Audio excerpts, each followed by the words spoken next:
This is NHTV2, North Haven Government Television, a service of North Haven Community Television. The following program is brought to you through the support of the Town of North Haven. I'd like to call the December 12th, 2024 regular meeting of the North Haven Board of Education to order at 6:30 p.m. May I have a motion to approve the November 14th, 2024 Board of Education regular meeting minutes? I'll make a motion. And a second? Second. Any discussion? All in favor? Aye. Opposed? So moved. May I have a motion to approve the December 5th, 2024 Board of Education special meeting minutes? So moved. Second. Any discussion? All in favor? Aye. Opposed? So moved. On to the student rep reports. Let's go with the junior report first from Mr. Baraka. Okay, we are at the midpoint of the second marking period. A number of good seasonal things are going on at the high school, including donations to families, in toy drives, and an eyeglass drive. The senior breakfast is Wednesday, December 18th, 2024. This is a long-standing North Haven High School tradition at which the senior class hosts and breakfast with senior citizens, including grandparents and relatives, while our band and choir perform.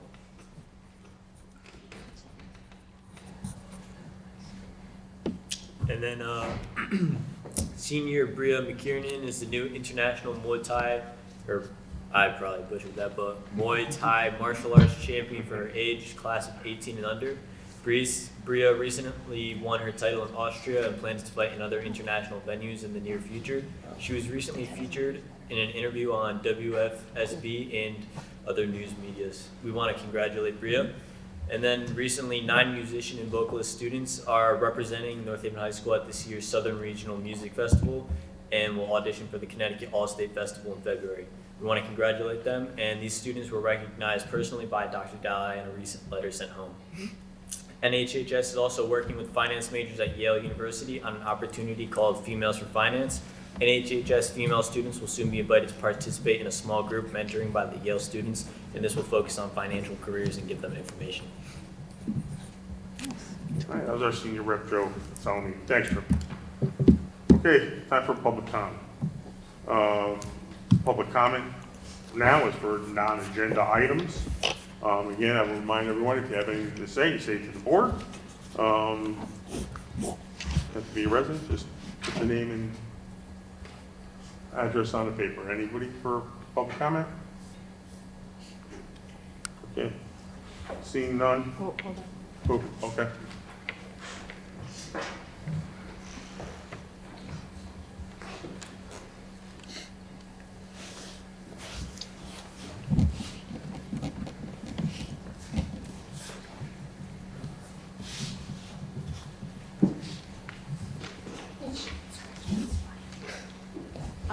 I just wanted to say thanks to the board for everything you do and just wanted to wish everybody happy holidays. That was all. I just hope you guys have a lovely break and have a great time with your families, and thanks for all you do for the district.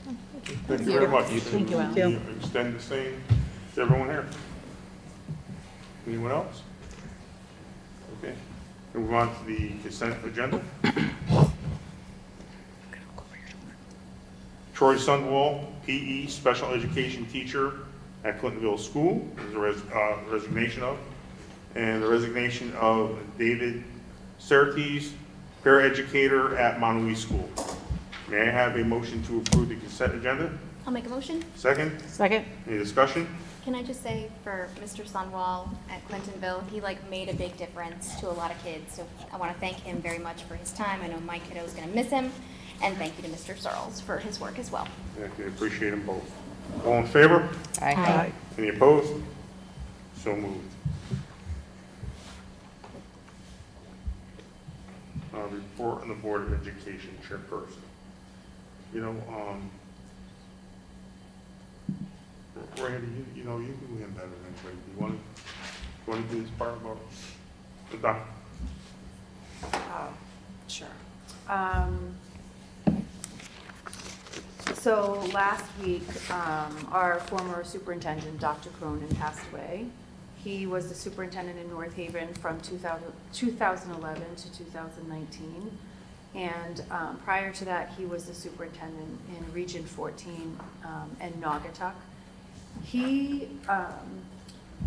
Dr. Cronin was a really special man. He was thoughtful, he was educated, he loved what he did, and he made a tremendous difference in North Haven in the time that he was here.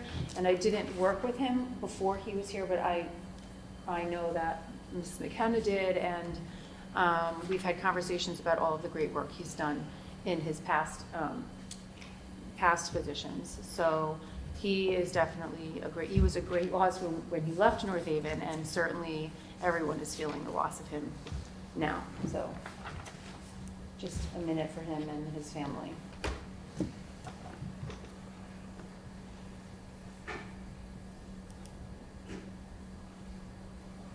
Thank you, Rita, I appreciate that. Is anybody else on the board that had any interaction with Dr. Cronin, like to say a word or two? Sure. He was, when I first came on the board, he was the first superintendent, or he was superintendent. I think you can say a lot of things about how good he was and how much he did for our district and how much he cared. But I just enjoyed like his sense of humor. It was like a drier sense of humor that kind of went along with my sense of humor, and he made it just a pleasure to be on the board and just a pleasure to work with. So he'll be missed. Yeah. If I may, I actually joined with Joe under Dr. Cronin many years ago, and he was an incredibly kind and very smart person, but he also was deeply committed to making sure that all 4 of our elementary schools had like the same resources at each school, and that was transformational for North Haven. I think he was a great guy, and he will certainly be missed. I only had a very short time with Dr. Cronin as when I was running Project Graduation, but the one thing I will say, he always kept his door open for me, and he was always ready to help, whether it was with buses or whatever really the kids needed that I couldn't get, he would get for me, and he was just a wonderful man. This is General. Anybody else? Thank you very much. Reports on standing committees. I think Marty is not here, correct? For ACES. Curriculum, instruction, and planning. Pardon me. Yep, we met earlier this evening. There were a couple of new course proposals that came before us. The first being Marketing 2, and with the potential to add a DECA chapter. DECA is a national organization. It's called Distributive Education Clubs of America. It's business, marketing, career development, and competitions. That was approved by the C&I committee. A UConn ECE Music 1003 is Popular Music and Diversity in American Society. That course was approved. Quinnipiac Education 141 Introduction to Public Education was also approved as a new course. And the Art of Happiness and Self-Love is another another course that was approved by the committee this evening, and that's with Quinnipiac as well. Okay. Thank you. Does anybody have any questions? On to finance and operations. Yeah, thanks. We also met earlier this evening, and I want to thank Mr. Strickland for helping us deep dive into one of the questions that came up at the last Board of Ed meeting, so I'm just going to take a quick minute to talk about this.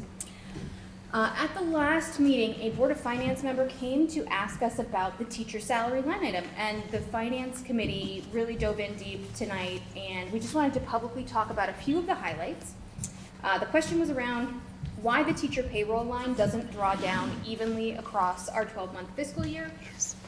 So the district's fiscal year runs from July to June, with roughly 2 pay periods per month for most months, with the exception of October and May of this year. We took a look at how teachers are receiving their paychecks, and there are 3 different flavors. 26 teachers elect to spread their pay over 22 paychecks instead of 26. They get more throughout the year, and then they go without them between fiscal years. 65 teachers opt for a large balloon check issued at the end of June. These teachers can't draw a line evenly across 12 months because they get a balloon payment. And then most of our teachers, 245, distribute their pay equally across all 12 months. However, we pay this out on a cash basis accounting, which means that we take the money from the prior fiscal year, and then we pay them for their July and August paychecks from the prior year's fiscal money. So this is a cash basis accounting, it's a common accounting practice, but about $3 million was allocated in the 22-23 fiscal year, 23-24 fiscal year, that was paid out over the summer, but it was accounted for in the 23-24 budget. So when you take a look at the start of a new fiscal year over the summer, it should be very, very small.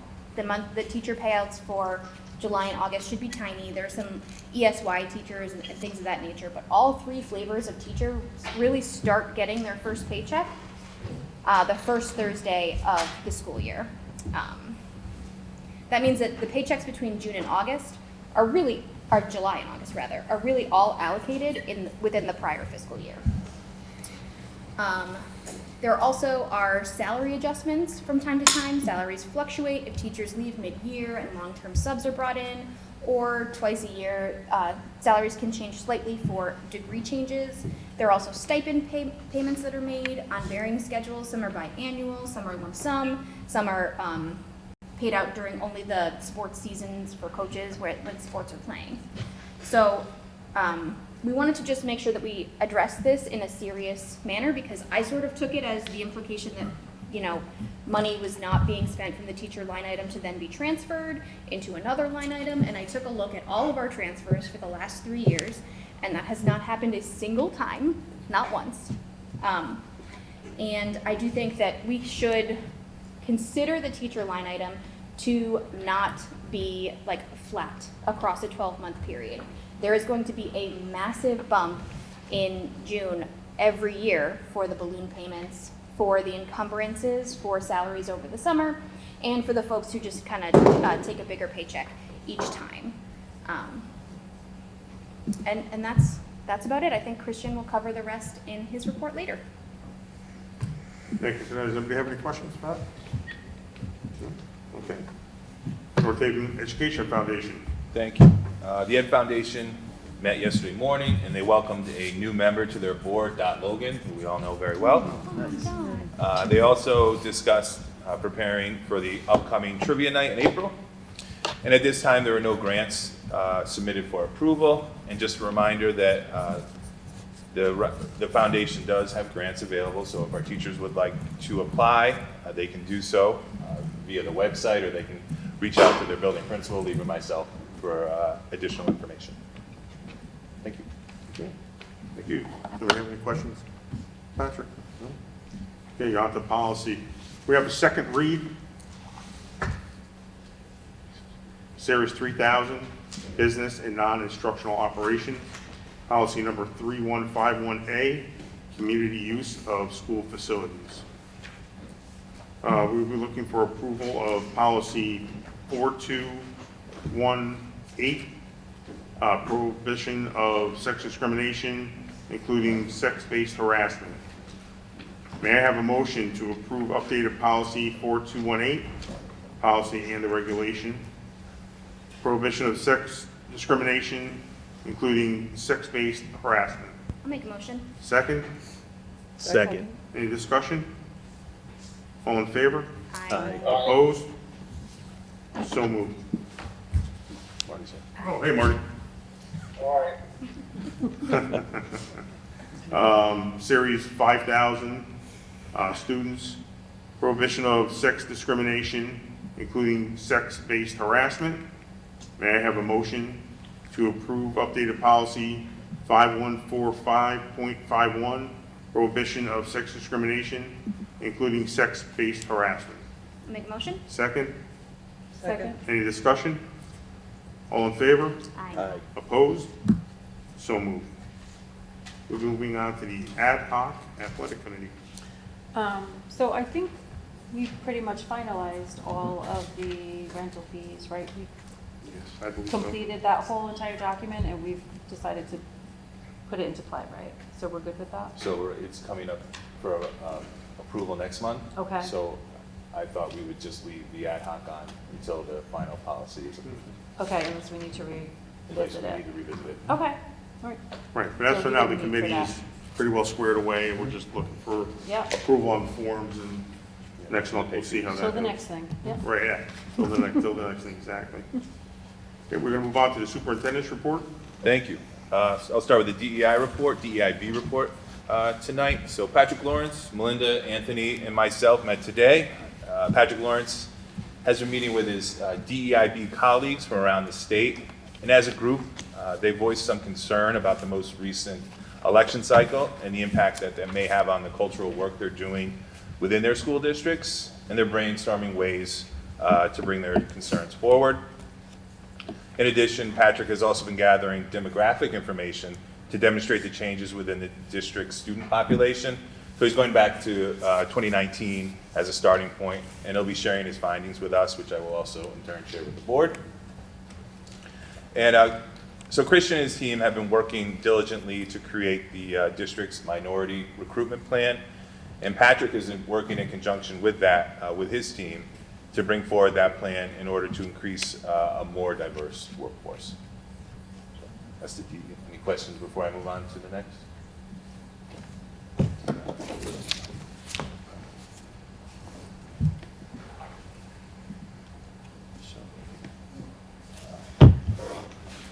So I know the screen is kind of far away from down there, but the presentation, I believe, is at your places as well. So this evening, I'm going to give an update on what I've been calling the elementary school audit, what the professionals have called the Facility Condition Assessment, or FCA. So we're going to conduct this process through all 4 of our elementary schools, and it's being conducted by a firm called MP Planning. I believe the M stands for Mike Zuba, and the P stands for Patrick Gallagher. Those are the 2 owners or founders of this group. And they have a very strong reputation throughout the state and have led many school planning projects. So last month, we submitted all the data that they requested, and that's also at each board member's place, just the information that they requested. Christian, Phil, myself are meeting with MP on a bi-weekly basis. But beginning January 13th through January 15th, a team from that planning group will be conducting an on-site facility assessment at each elementary school. Once they complete that assessment, it'll take some time for them to get the information together, but we'll be meeting to discuss their findings. And at that point, we'll need a representative from the board and a representative from the town at each junction moving forward, just because we're going to be getting this information and doing some planning from there. So we do need some support in our committee.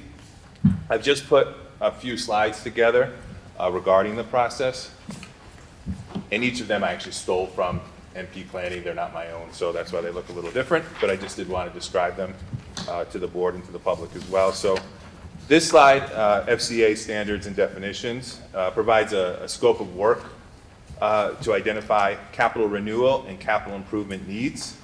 As you can see, it's quite extensive what they're going to address when they visit our schools. They address each system and component of the buildings.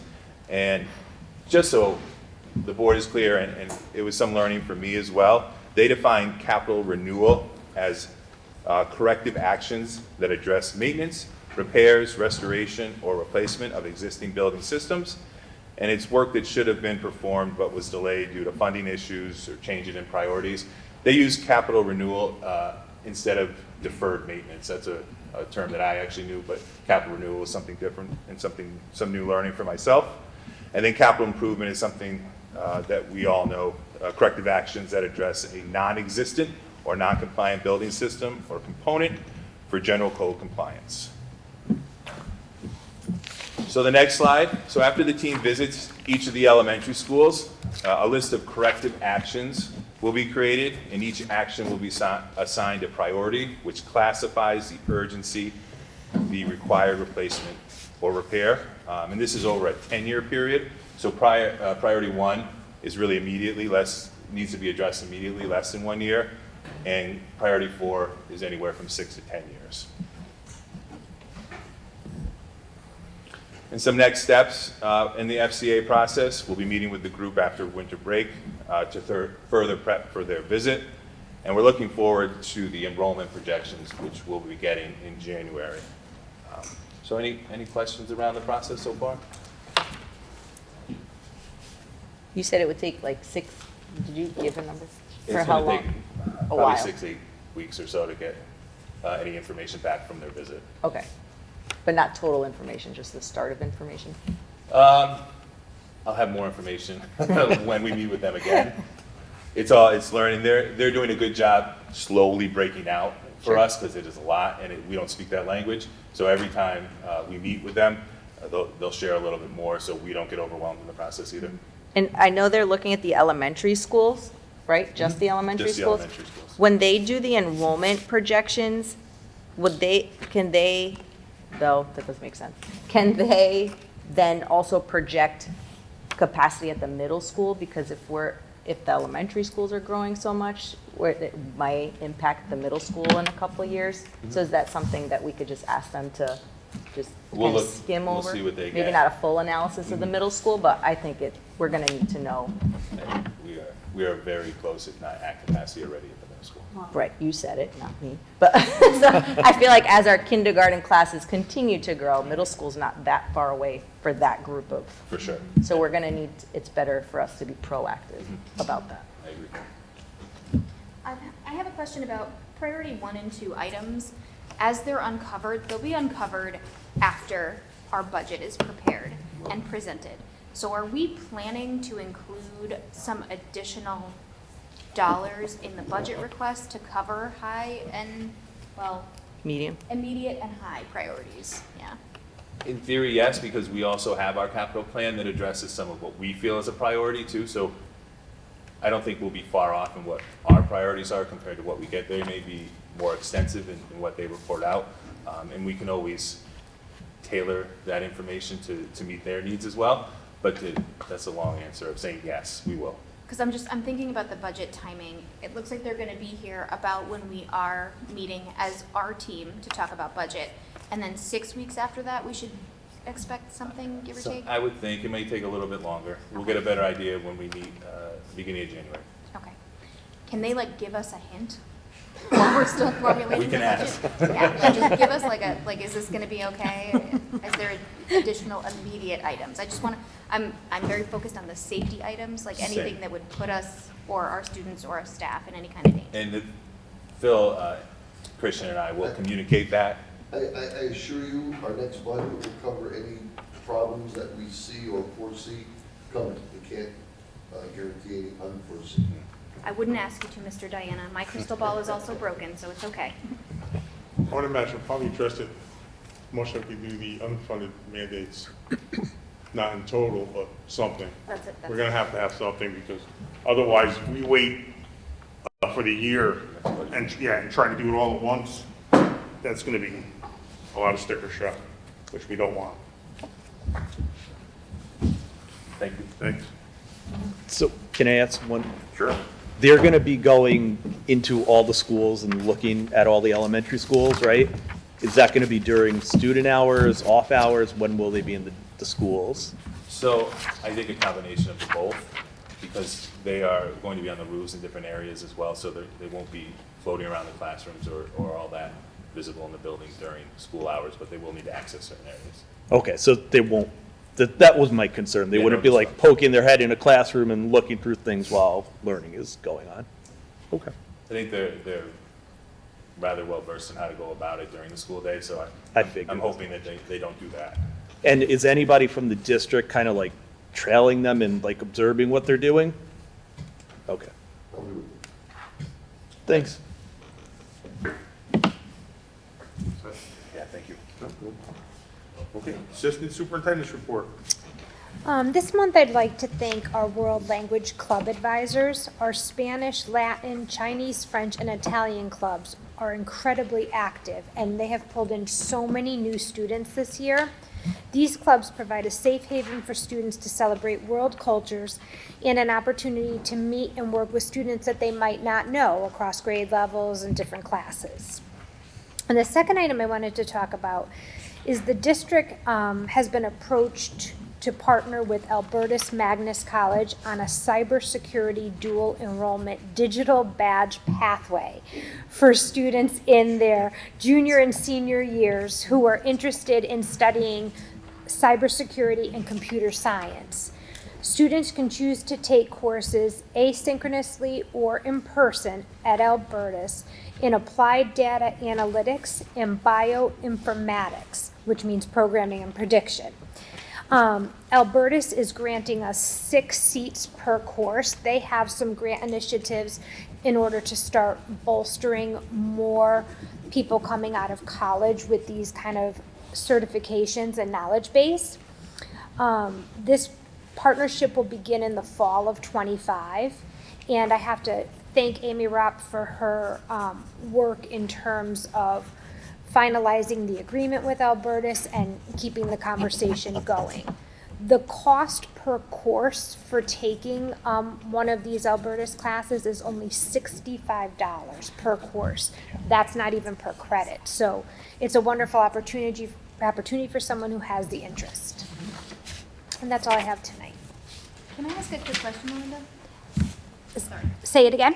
Can I ask a question to you? Of course, scream it down. How many dual enrollment classes does that put us at now? Oh, quite a few.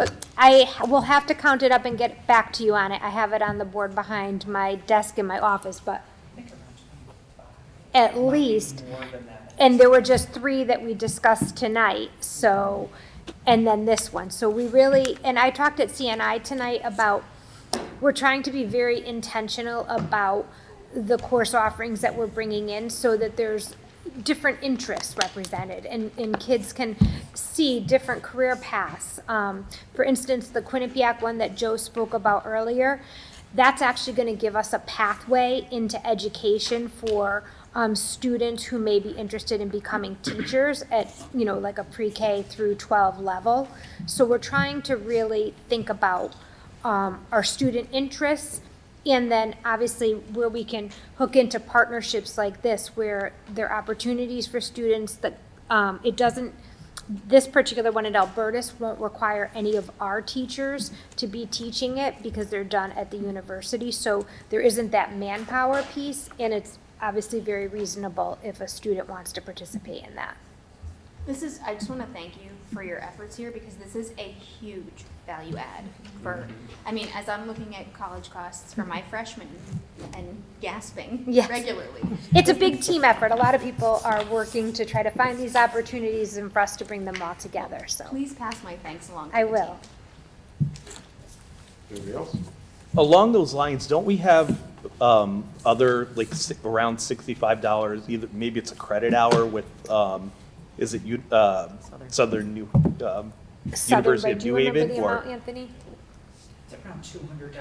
I was just gonna say, I think it's 73 a credit. Okay. It's very close. But this is per course, that's per credit, which, right? Correct. It's still, Yes. that's quite a discount per credit, but Exactly, there's a lot of opportunities for our students, right? very A much. lot of good opportunities, and also in terms of financial support, if a student needs financial support, we definitely can help with that as well. We encourage our students to see their assistant principal or school counselor, and they can help arrange that. Thanks. Anybody else? Okay. Moving on to the Director of Student Services report. Good evening. I have one update for you tonight. Tonight's update is on the Positive Support Program from Lauren Prudencio, so it's a nice update tonight.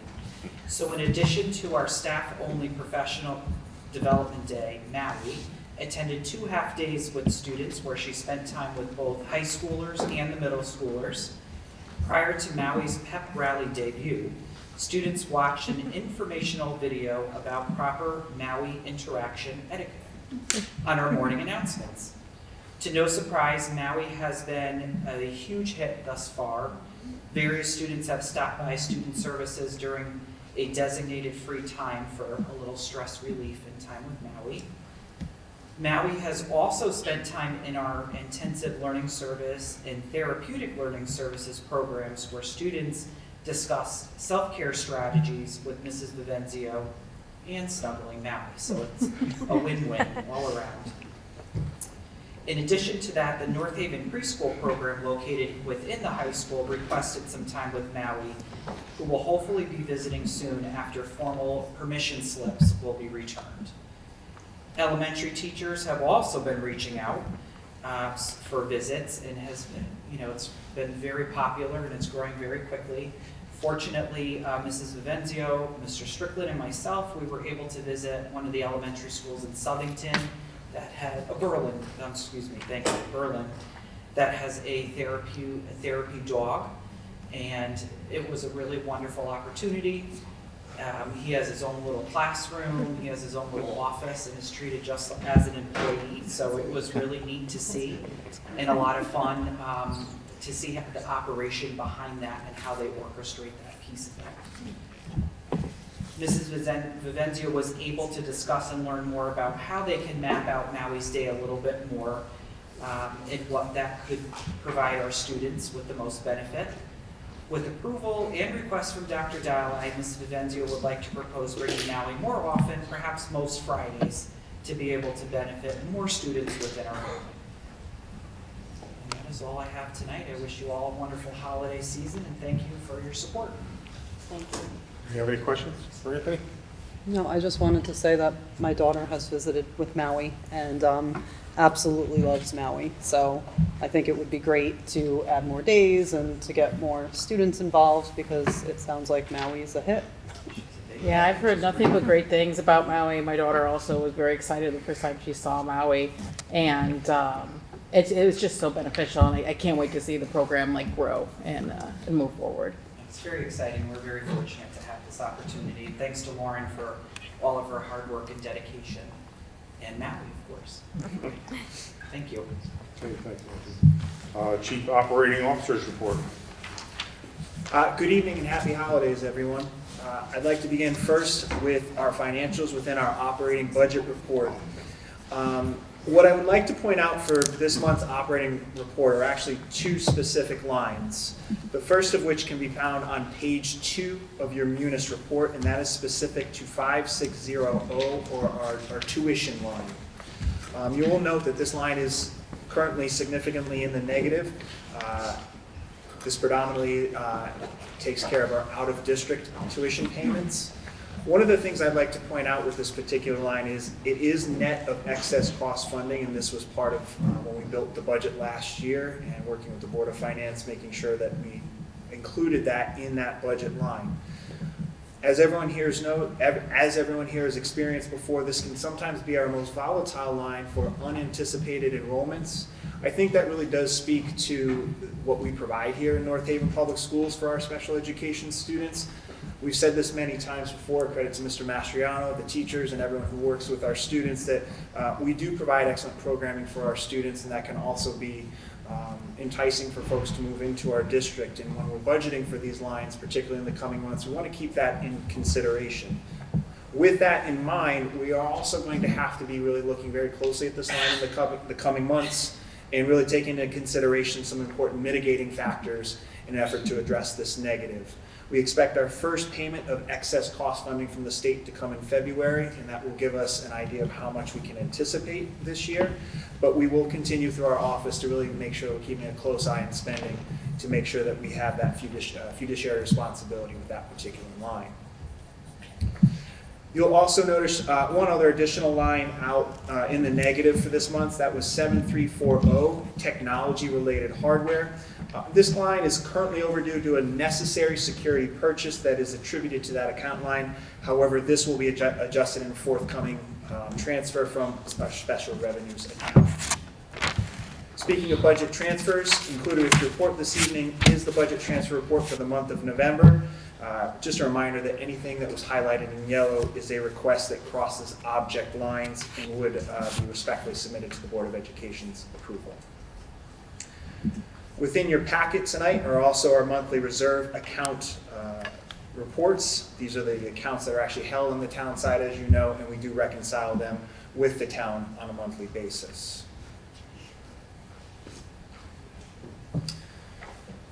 A reminder that I believe it's Amanda Gabriel's favorite time of year. We do get into budget preparation in a month. Next month marks our budget workshops. As of December 13th, which will be this coming Monday, we have concluded all of our department head meetings, and we are in the process of building that initial budget ask. Then we present that to all of you beginning January 9th. That will actually take place 6 p.m. in the upper conference room. Following meetings will be January 14th and, if necessary, January 16th to really dig into the budget and make sure that we're building an appropriate budget for our students next year. As you may have noticed, Mr. Phil Diana is here. We would like to thank him for his efforts recently. As you all know, last year we built into the budget in response to Connecticut General Statute 10220. School districts are now mandated and required to conduct and submit indoor air quality, or IAQ, assessments utilizing the EPA tools for schools annually. These assessments are conducted by the district's IAQ coordinator, Mr. Phil Diana. These reports must be submitted to the Board of Education and are attached to this month's Board of Education report. The additional requirements are that they must be posted on the district website and submitted to the Department of Administrative Services, or DAS. Both of these requirements will be met following this evening's Board of Education meeting. We'll be uploading them next week.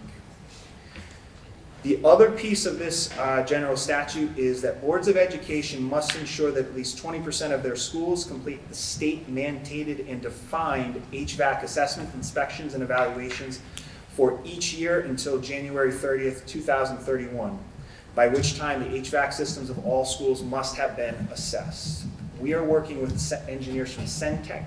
This was a budgeted item last year that we prepared for in anticipation of this. The state requires, as I mentioned, 20% each year, beginning with the first 20% to be reported on January 1st, 2026. We are well on target for that. Mr. Diana met with Centec. They've actually done some of their initial work already and will be in the buildings conducting some of their balancing tests next week. We anticipate getting the reports from the middle school and high school somewhere in anticipated March or April. These reports will be presented to the board so that you can examine them. Just like these IAQ internal assessments, they would have to be posted on our website as well. So we are on target to meet our 20% by January 2026. Excuse me. Your monthly November transportation report is attached to my materials for this evening. Mr. Sal Rizzo wanted to share for cafeteria and food services that our sales continue to trend in a very positive direction. Meal counts and sales were above predictions with the shorter month in November. Chartwell's also catered a breakfast for the North Haven staff in-service day on November 5th, which was a big success with all the teachers and staff who attended. Mr. Sal Rizzo and I held our first food service advisory meeting. Mr. Brunel, thanks for being part of that as well as Sandra Pranetta, Chris McLaughlin, and our student representative, Claire. It was a very positive meeting with also suggestions for continuous improvement. We also took a look at our current policy for lunch unpaid meals and are currently drafting that to update that for our board policies. Mr. Rizzo and I have also conducted the first round of cafeteria audits. We have to make sure that all cafeterias are audited twice for their sales practices for lunch and then once for our breakfasts. So we've already done one round of lunch and one round of breakfast for all of our schools thus far. So we're right on track and keeping in schedule with USDA guidelines. In return to our grant report, we continue to use state and federal grant funding to support the operating budget whenever possible. No significant changes to the grant report at this time, but we would like to publicly thank the North Haven Education Association.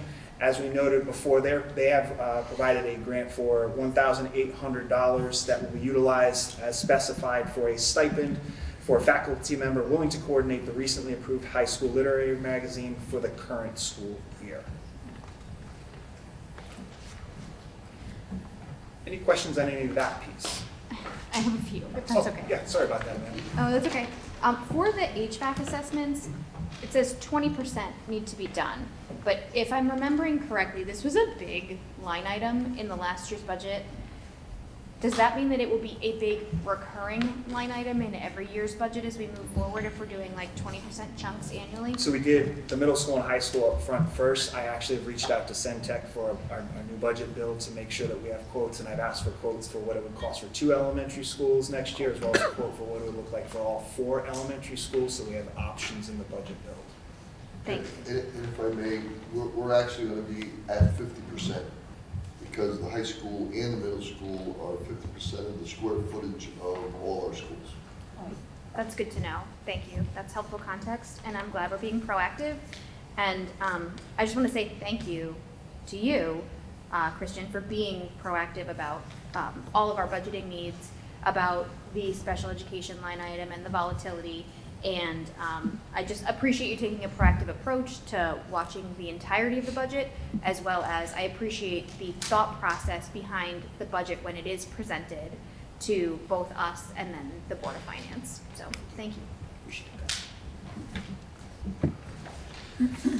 Okay, so as you'll notice on the agenda this evening, there is, in accordance with Connecticut General Statute 1-210B24, discussion and possible action related to our RFP documents received in relation to school transportation services. So before we do that, I do want to provide just the board and anyone in the audience really just a summary of this process. We have worked to be very transparent with the board and reporting out month by month where we are in this process. But I just have a few slides to really just summarize where we started and where we are tonight. And so, as we've shared since the beginning of the school year, at the conclusion of the current school year, the current transportation contract with our vendor, M&J Transportation, does come to the conclusion of our 5-year contract. In preparation for this, the Board of Education formally moved on September 12th to initiate the request for proposal process for transportation services. A reminder that that would begin on July 1st of this year, but basically is for the start of next year. The identified bid award would be responsible for transportation services, starting on July 1, 2025. So just taking us back a little bit in the timeline we experienced, following that September 12th board meeting, on September 16th, a pre-bid announcement was posted in local newspapers, on our school and town website, and was emailed to a list of potential bidders in an effort to cast as wide a net as possible to make people aware that the RFP was in fact coming. On September 23rd, the RFP invitation and specifications were posted on the town and district website. Hard copies were made available at central office. Copies were also emailed to potential bidders. The RFP was designed in consult with both legal counsel, Shipman and Goodwin, as well as a transportation vendor, consultant that we were working with for this RFP process. So we wanted to make sure we had as many eyes on it to make sure it was done properly. On October 9th, a mandatory public pre-bid conference was held for all potential bidders at the North Haven Board of Education office. And October 23rd, a public bid opening was held at the North Haven Board of Education offices.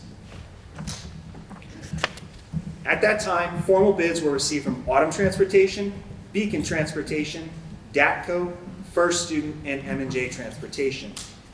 All bids were reviewed in collaboration with the district consultant to ensure that all submissions were responsive to the RFP specifications. A preliminary cost review was conducted based upon the pricing scales that were read aloud at the October 3rd public bid opening. And then a complete review of all bids was conducted. A cost projection analysis was conducted for 4 of the submitted bids. 4 of the 5 vendors at that point were advanced to participate in the interview phase of the RFP process. In preparation for the interview process, cost projections were conducted for all district transportation needs identified within the RFP. We then conducted reference checks with all 4 vendors who were going to take place in the interviews.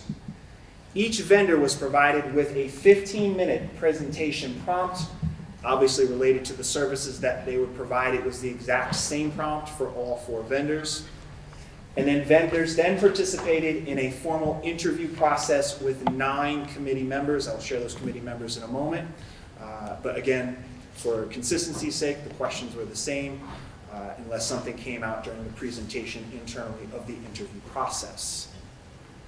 We would like to publicly thank our 9 committee members. I'd like to thank Chairman Ron Bathrick, Superintendent Patrick Stirk, our business manager, Ann Adriani, Director of Athletics, Mr. Stephen Blumenthal, a multifaceted representative on our board, Ms. Krista Kaplan, who brought the perspective of both parent, teacher, and our NHEA union president, Jen Kosnewski for her expertise in technology, Mr. Mastriani as Director of PBS, and Mr. Christopher McLaughlin, Principal at Ridge Road Elementary.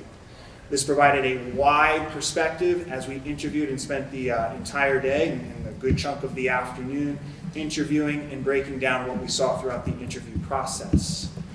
Finally, we summarized our findings and shared them with the board as publicly shown, publicly identified in executive session, which leads us to this evening's possible action by the board. I'd like to pause if there are any questions from the board in regards to what I've just presented. Anybody?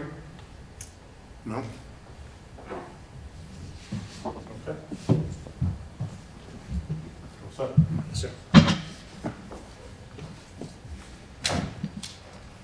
Okay, as Christian just mentioned, this is in accordance with Connecticut State Statute 1210B24, discussion of possible action related to responsive bid documents received in connection with the RFP issued for school transportation services. Move that the board award contingent on the awardee's execution of a contract substantially similar to the form of contract included in the request for proposals dated September 23rd, 2024, with the following estimated per year costs. $4,939,076.92 for the years 2025, 2026. $5,149,482.73 for the 2026-27 school year. $5,368,866.25 for the 2027-2028 school year.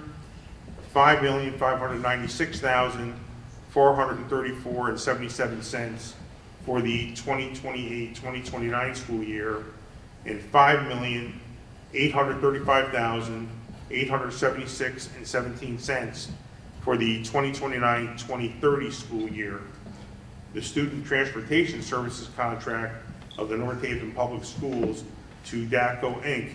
for the 5-year period beginning July 1st, 2025 and continuing through June 30th, 2030. And furthermore, move that the board authorize the superintendent or its designee to negotiate and execute a transportation services contract substantially similar to the form of contract included in the request for proposals dated September 23rd, 2024, with the following estimated per year costs. $4,939,076.92 for the 2025-2026 school year.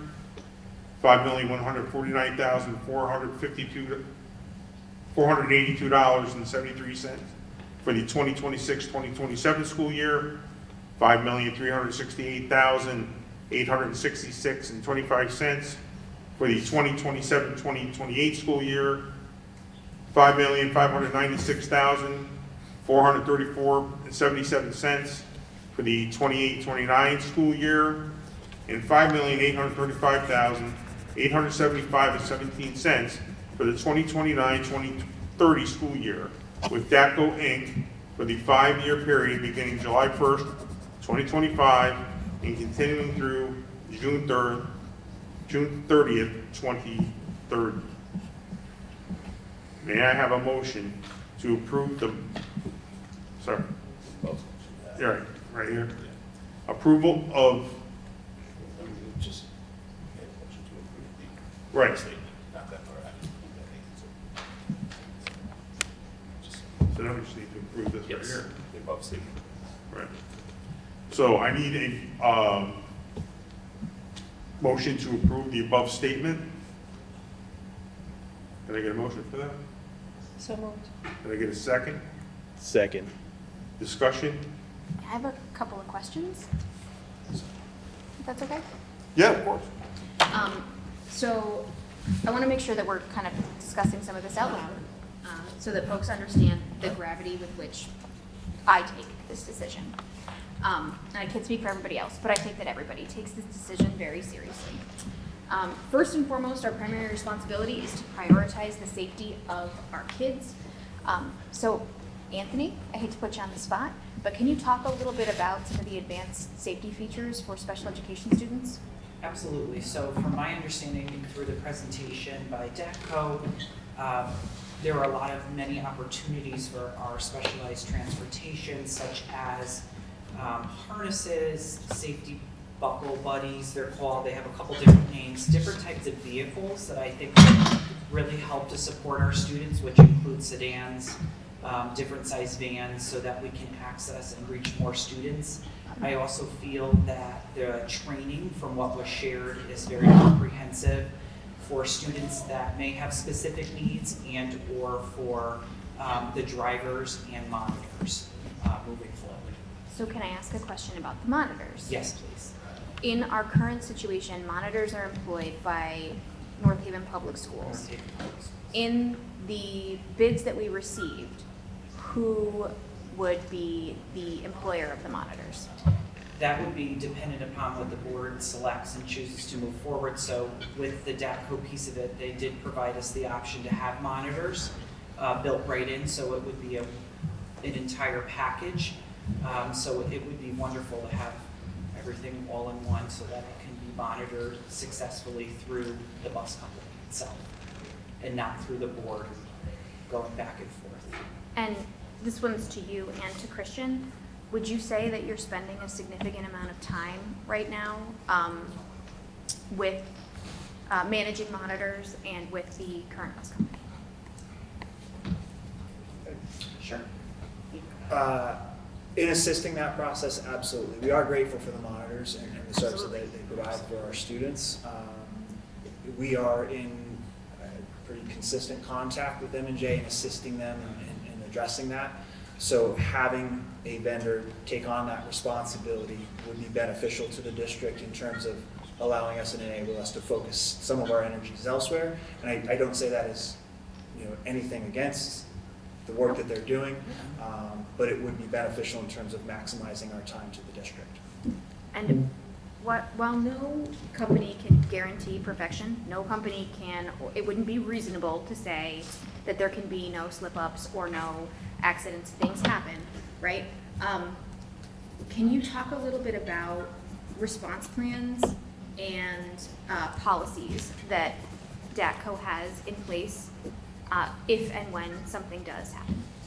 Yeah, absolutely. One of the things that came up in the interview process is DACCO does have an entire emergency response team that if there were ever to be an incident, they literally have separate layers to their organization. We always, as just a district team, regardless, would certainly arrive to help address any type of emergency situation. But in response to the vendor that the board approved this evening, they did highlight the benefit of having an emergency response team that would be on site immediately to assist with that. And how about a transition plan? This would be a big change. Yeah. This would be a significant change. It would certainly be disruptive. So can you tell us a little bit about the transition plan? Certainly. Ultimately, all of the vendors that presented some type of form of transition plan. We did identify in the specification recommended sites that they would be looking at in terms of their bus yard. But we would start right away with our contract negotiations and really discussing with them how they would be looking to identify and quite frankly, hire monitors that are already with us in district based upon their hiring practices and begin to identify staff immediately. We've been very clear in one of our final interview questions, and obviously they're all going to answer that they're ready on July 1. That, for someone to say no has been an interesting answer. But with that being said, you know, DATCO is one of the vendors that certainly presented that they had the resources to immediately move in and begin setting up shop, if you will, to support that. It would be an active process over the coming months with that, and that would be what we would have to do. We are expecting that, but we will be working now that we are in a position to move forward to put that transition plan in motion. That's very helpful for me to understand, because the feedback that I get oftentimes from parents is they love our drivers, they love our monitors, but the third piece of feedback that I want to ask about is that they really want an app to be able to, they want an app to be able to track, like GPS tracking of buses and routes. The DATCO does have that and spoke to that. That was a really great conversation, and really having Jen Kosniewski with us as well. Yeah, they will have an ability that was part of the RFP process, and the costs included.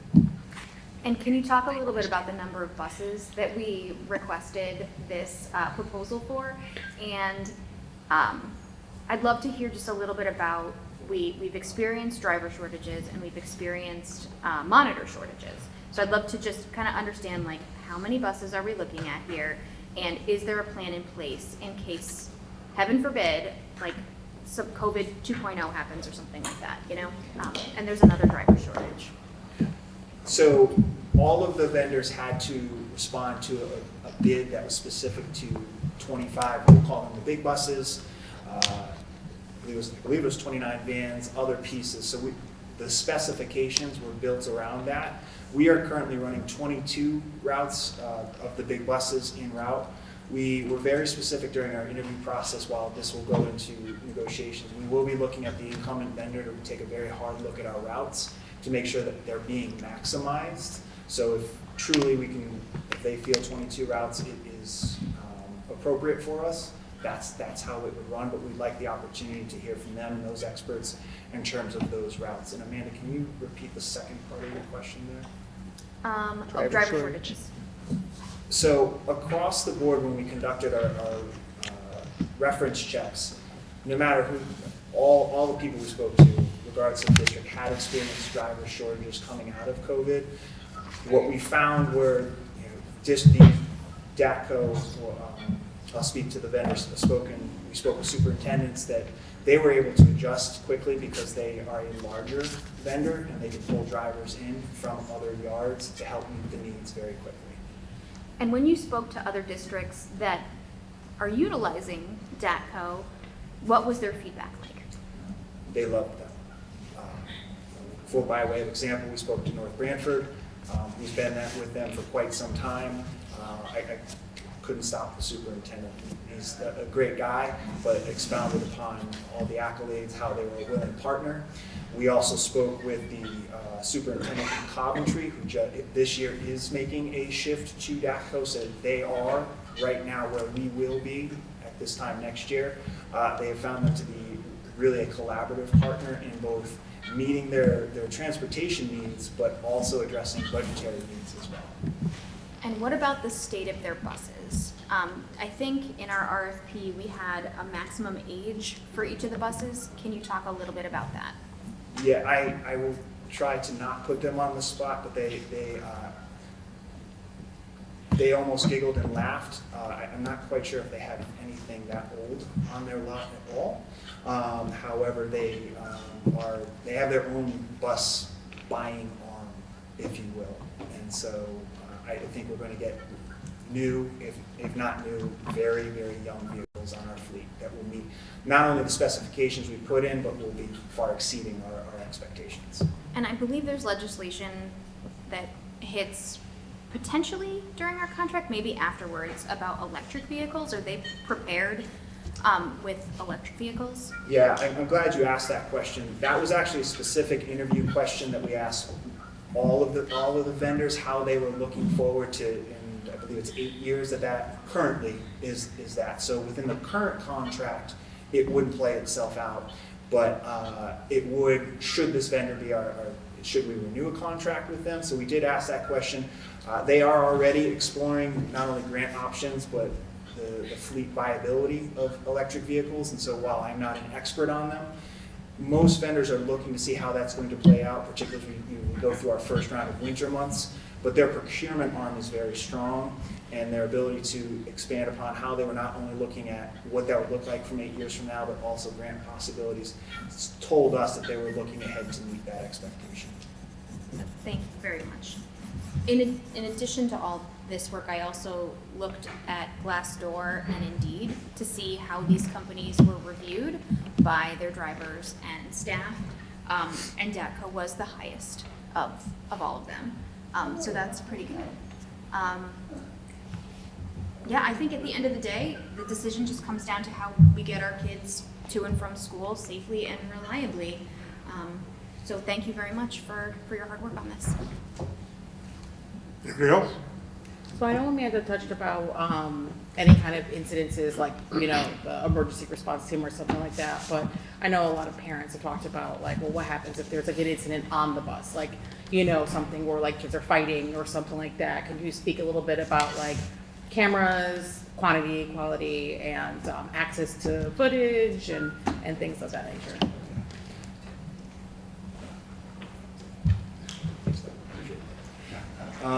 Yeah, the RFP was actually specific on the big buses to 6 videos. One of the things, again, that impressed us certainly is the technology that was in the RFP for DATCO, but what we also like is the immediacy, not only of how we could get the video, because they can actually utilize the cloud upload system.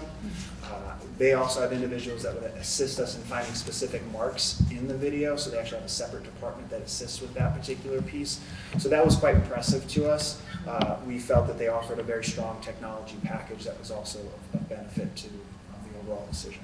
So we'd be able to obtain footage like very quickly, or it's like that day, that same day, and Yes. stuff like that. Within, That's great. obviously within the 24-hour period is what the specific answer. Yeah, I wouldn't say same day. No. It may be the same day, but I wouldn't say that just as a precaution. Anybody else have anything? Sorry, one more question. So I have the utmost respect for Jen Kosnewski, our Director of IT, and I know that she is very well versed in technology. So I'm just wondering, I'm not asking you to speak on behalf of her, but does DATCO get the Gen K seal of approval from a technology perspective? Yeah, absolutely. What we felt, Jen is not afraid, and I mean this respectfully, she's an incredible member of our team. I like this better. And we respect her opinion immensely. And she put them on the spot. She was not afraid to, and actually presented them with a video data upload question at the end. While the individuals that were there at that exact moment did not want to speak off the cuff, they said they would immediately look into, it was an upload question on the video in terms of the clouds and the things that Jen is much better at articulating than I am, quite frankly, so I'm not going to even try. They weren't even out of the hallway. They were already they were on the phone with their tech office trying to get the question answered for us. Anyone else? Before we move on with the vote, I'd just like to thank you again for the incredible depth of work that was. That was a lot of tonnage to handle. And I think you did a very good job. And I'd like to thank everybody else that was on that questionnaire board who helped out. It's never an easy decision when you're spending this kind of money and the things you have to weigh that are important to the school and important to the people of the town. So it's not something that's taken very lightly. And I think you did an excellent job of making sure everything was easily understood when it was presented. And the things that maybe were, that people had questions on, that you were able to get right to the crux of the answer quickly. And I think that was really just an outstanding job. So just wanted to say that the board appreciates that. All right, so moving on from that, no more discussion. All in favor? Aye. Aye. Any opposed? Any opposed? So moved. May I have a motion to approve the monthly financial report, including the recommended transfers? I will make the motion. I'll second. Second. Any discussion? All in favor? Aye. Opposed?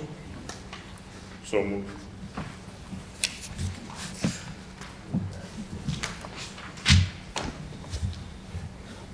We're moving on to public comment. This public comment is for any agenda item. Does anyone like to come up and speak? Seeing none, I'd ask for adjournment. May I have a motion to adjourn to December 12th, 2024 regular meeting of the Board of Education?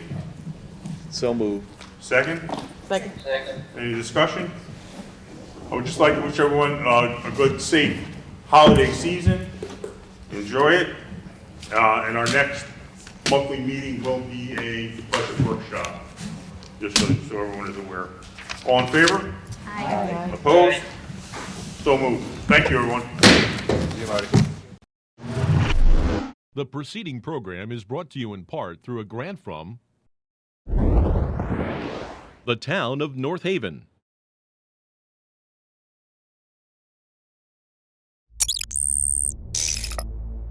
Watch town meetings or other videos on demand at nhtv.com.